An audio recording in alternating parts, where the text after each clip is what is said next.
আজকের পর্বতে আমরা দেখতে পাবো শিমুল আর বিপাশা দুজনেই এসপি সাহেবের অফিসে চলে যাচ্ছে। তো ওখানে গিয়ে এসপি সাহেবকে অনুরোধ করছে যে স্যার আপনি বিপাশাদির একটা ব্যবস্থা করে দিন, কারণ বিপাশাদি ওই শ্বশুরবাড়িতে আর থাকতে পারছে না। বিপাশাদির শাশুড়ি আর চন্দনদা দুজনেই চাইছে যে বিপাশাদি যেন বাড়ি থেকে বেরিয়ে যায়।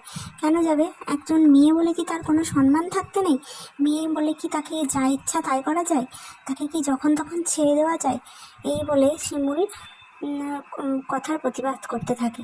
এই কথা শুনে এসপি সাহেব বলে যে হ্যাঁ ঠিক আছে, আমি স্টেপ নিতেই পারি।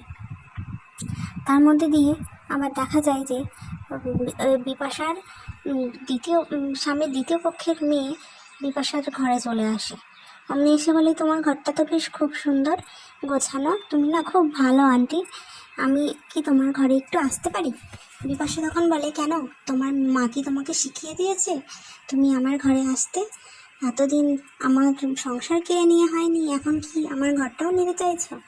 তখন মেয়েটি বলে, না আন্টি, আমার মা কিছুই শিখিয়ে দেয়নি, আমি তোমার ঘরে আসতে চাইছি।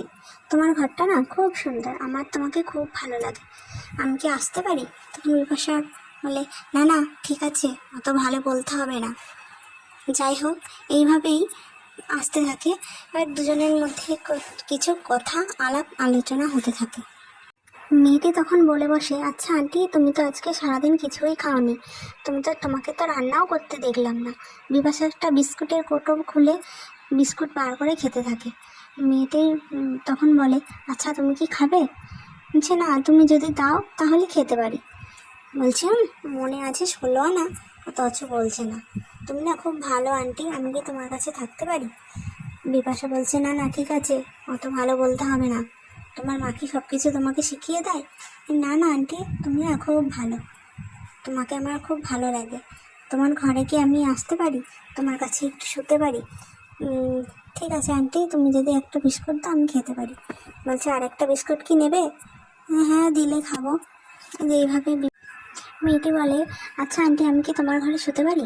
বলে, কেন, তুমি আমার ঘরে শুবে কেন? তোমার বাবার কাছে শুবে? বলে, মা বাবা না আমার কাছে শুতে নেয় না। বলছে, নির্লজ্জ বেশরম। তো এইভাবে এই পর্ব এখানেই শেষ করলাম। পরবর্তী পর্ব দেখার জন্য আমার চ্যানেলটিকে সাবস্ক্রাইব করে দেবে, লাইক করে দেবে। তো এইভাবেই এখানে শেষ করলাম। ধন্যবাদ।